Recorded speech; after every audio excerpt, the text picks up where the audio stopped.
পৰিয়াল এটা কিন্তু দেখুৱাইছে ৮টা পৰিয়াল বুলি। এবাৰ ৰাজ্যত উচ্ছেদিত সংস্থাপনৰ নামত বৃহৎ দুৰ্নীতিৰ অভিযোগ উত্থাপন হৈছে। চৰকাৰী চাকৰিয়াল ম্যাদী পট্টা থকা লোকেও সংস্থাপন পোৱাৰ অভিযোগ উত্থাপন কৰিছে আৰু এই বিষয়টোক লৈ এতিয়া দৰং উত্তপ্ত হৈ পৰা পৰিলক্ষিত হৈছে। দৰঙত আমচুৰ নেতৃত্ব গৰজি উঠিছে, কিয়নো সংস্থাপনৰ নামত উচ্ছেদিতক সংস্থাপনৰ নামত বৃহৎ দুৰ্নীতিৰ অভিযোগ উত্থাপন হৈছে। এটা ডাঙৰ খবৰ, ৰাজ্যত উচ্ছেদিত সংস্থাপনৰ নামত বৃহৎ দুৰ্নীতিৰ অভিযোগ আৰু এই বিষয়টোক লৈ গৰজি উঠিছে আমচুৰ নেতৃত্ব। চৰকাৰী চাকৰিয়াল ম্যাদী পট্টা থকা লোকেও সংস্থাপন পোৱাৰ অভিযোগ উত্থাপন হৈছে। দুৰ্নীতিৰ গুৰুতৰ অভিযোগ তুলি গৰজি উঠিছে এতিয়া সংখ্যালঘু ছাত্ৰ সংগঠন আমচু। উচ্ছেদিত লোকক সংস্থাপন দিয়াৰ নামত দৰঙত এই দুৰ্নীতিৰ অভিযোগ।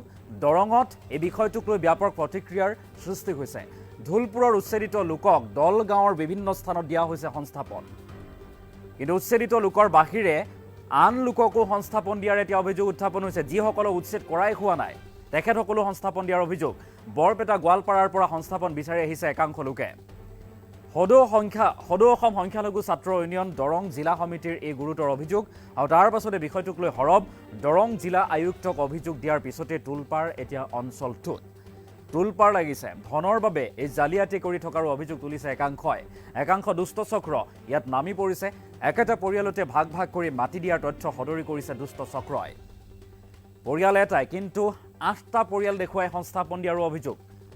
এটা পৰিয়ালকে 8টা পৰিয়াল দেখুৱাইছে, 8 বাৰকৈ সংস্থাপন দিছে। ঘটনা সন্দৰ্ভত উচিত তদন্তৰ দাবী এতিয়া দল সংগঠন লগতে স্থানীয় লোকৰ। আৰু এইবাৰ ৰাজ্যত এনেদৰে উচ্ছেদিত সংস্থাপনৰ নামত বৃহৎ দুৰ্নীতিৰ অভিযোগ উত্থাপন হৈছে। আমি পুনৰবাৰ উল্লেখ কৰিছোঁ, চৰকাৰী চাকৰি আছে, ম্যাদী পট্টা আছে, তাৰ পিছতো তৎসত্ত্বেও এইসকল লোকক উচ্ছেদ কৰা হৈছে বুলি অভিযোগ তুলি তেখেতসকলক সংস্থাপন দিয়া হৈছে। আৰু এই ঘটনা সংঘটিত হৈছে দৰঙত আৰু তাৰ পাছতে দৰঙত আমচুৰ নেতৃত্বই গৰজি উঠিছে, সৰব হোৱা পৰিলক্ষিত হৈছে। উচিত তদন্তৰ দাবী উত্থাপন কৰিছে। যিহেতু ৰাজ্যত উচ্ছেদ চলোৱা হৈছে, একাংশ লোকক উচ্ছেদ কৰা হৈছে, কিন্তু তেখেতসকলক সংস্থাপনৰ ব্যৱস্থা কৰিছে চৰকাৰে।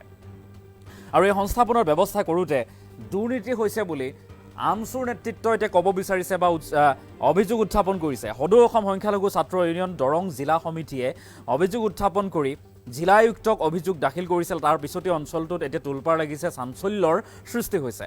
একাংশ লোকে ধনৰ বাবে এই জালিয়াতি কৰি থকাৰ অভিযোগ। একেটা পৰিয়ালতে ভাগ ভাগ কৰি 8টাকৈ পৰিয়াল সৃষ্টি কৰা হৈছে। তাৰ পাছত এটা পৰিয়ালকে 8 বাৰকৈ সংস্থাপন দিয়া হৈছে। লগতে মন কৰিবলগীয়া বিষয়টো হৈছে যে ঢোলপুৰৰ উচ্ছেদিত লোকক দলগাঁৱৰ বিভিন্ন স্থানত সংস্থাপন দিয়া হৈছে, কিন্তু উচ্ছেদিত লোকৰ বাহিৰেও আন লোকে এতিয়া সংস্থাপন বিচাৰি আহিছে। বৰপেটা গোৱালপাৰাৰ পৰা সংস্থাপন বিচাৰি একাংশই এতিয়া দৰঙৰ ঢোলপুৰত উপস্থিত হৈছে বুলি অভিযোগ উত্থাপন কৰা পৰিলক্ষিত হৈছে। এইসকল উচ্ছেদিত লোক, তেখেতসকলক সংস্থাপন দিয়া হৈছে, কিন্তু মন কৰিবলগীয়া বিষয়টো হৈছে উচ্ছেদিত সংস্থাপনৰ নামত এতিয়া দুৰ্নীতি। এটা পৰিয়ালকে 8 বাৰকৈ ভাগ ভাগ কৰি তেখেতসকলক পৃথকে পৃথকে সংস্থাপন দিয়াৰ অভিযোগ উত্থাপন হৈছে।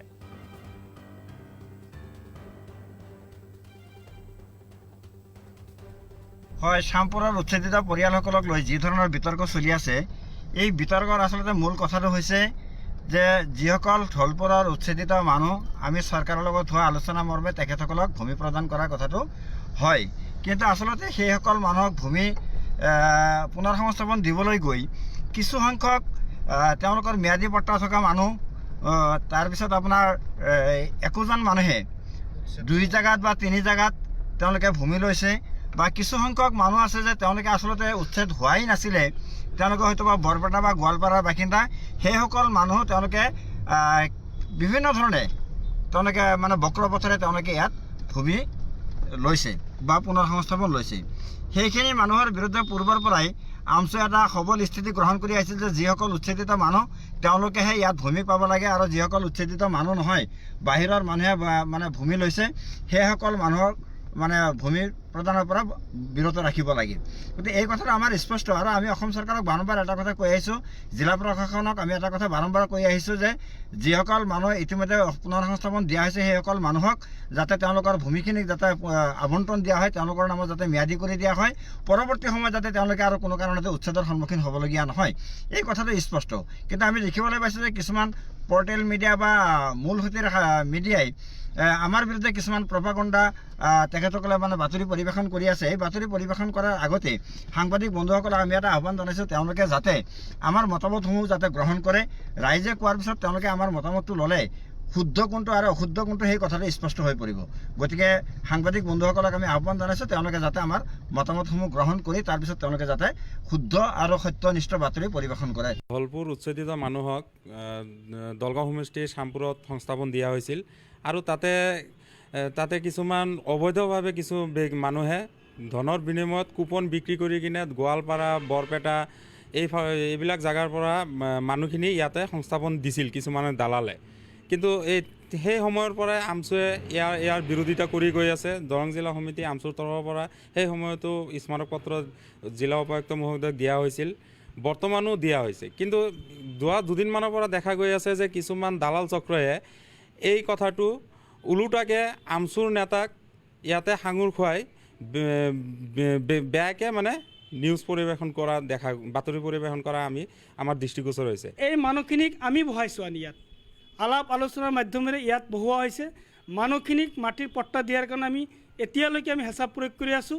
আমি বিধায়ক মহোদয়কো কৈছোঁ, আমি ডিচিকো কৈছোঁ যে মানুহখিনি আজি অহা প্ৰায় 4-5 বছৰ হৈ গ'ল, মানুহখিনিক এতিয়ালৈকে মাটিৰ পট্টা দিয়া নহ'ল। মানুহখিনি য'ত যেনেকৈ আছে মাটিৰ পট্টা দিব লাগে, কাৰণ এইটো এটা কমিটমেণ্ট আছিল। মুখ্যমন্ত্ৰী, আমাৰ জিলা প্ৰশাসন, স্থানীয় MLA আৰু আমচুৰ প্ৰতিনিধিসকলৰ সৈতে এটা আলোচনা হৈছিল যে এই মানুহখিনিক 1 বিঘাকৈ মাটিৰ পট্টা দিব।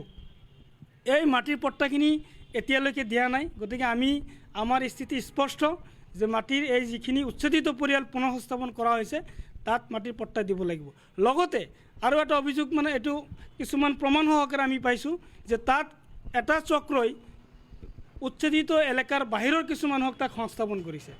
আমচুৰ স্থিতি স্পষ্ট যে যিখিনি বাহিৰা মানুহ পুনৰ সংস্থাপন নোহোৱা মানুহ, এই উচ্ছেদিত নোহোৱা পৰিয়াল যিখিনি আছে, এই পৰিয়ালখিনিক জিলা প্ৰশাসনে তদন্ত কৰি তেওঁলোকৰ বিৰুদ্ধে বিহিত ব্যৱস্থা ল'ব লাগে। তাৰমানে এইটো মানে যিবিলাক মানুহ আনিছে ধলপুৰৰ পৰা, মানুহক এই কথা এটাই মানে আধা বিঘাৰ মাটি তাক সেই মানুহক মিলাই দিলেই হ'ল। সেইটো মানুহক আৰু এটা মানুহে 3টা-4টা কৰে প্লট নিছে। ইয়াতৰ মেদি মাটি আছে, চাকৰি আছে ছাৰ। আমাৰ ইয়াৰ গোটেইখিনি যিমান ধলপুৰৰ মানুহ আনিছে গোটেইখিনিতে আধা বিঘা 30 নাচা 40 নাচা দিছে। আমাৰ ইয়াতো 40 নাচা আধা বিঘা দিব লাগে। আমাৰ ইয়াত এটা মানুহ 5টা চেডা লৈছে, আকৌ কোনোবাই 3টা লৈছে, 4টা লৈছে, 5টা লৈছে, এনেকৈ বহুত 5টাকৈ এটা পৰিয়াল 5টা প্লট লৈছে। পাট্টা মাটি আছে, টাউনত চাকৰি কৰে, এইবিলাকো মাটি লৈছে। মাটি চাকৰি কৰে, গফুৰ মাষ্টাৰ। তেওঁৰ খাৰপিটিয়া পট্টাৰ মাটি আছে, বৰপেটা ঘৰ আছে, খাৰপিটিয়াত ঘৰ আছে, তেওঁ মাটি লৈছে। ধলপুৰ উচ্ছেদিত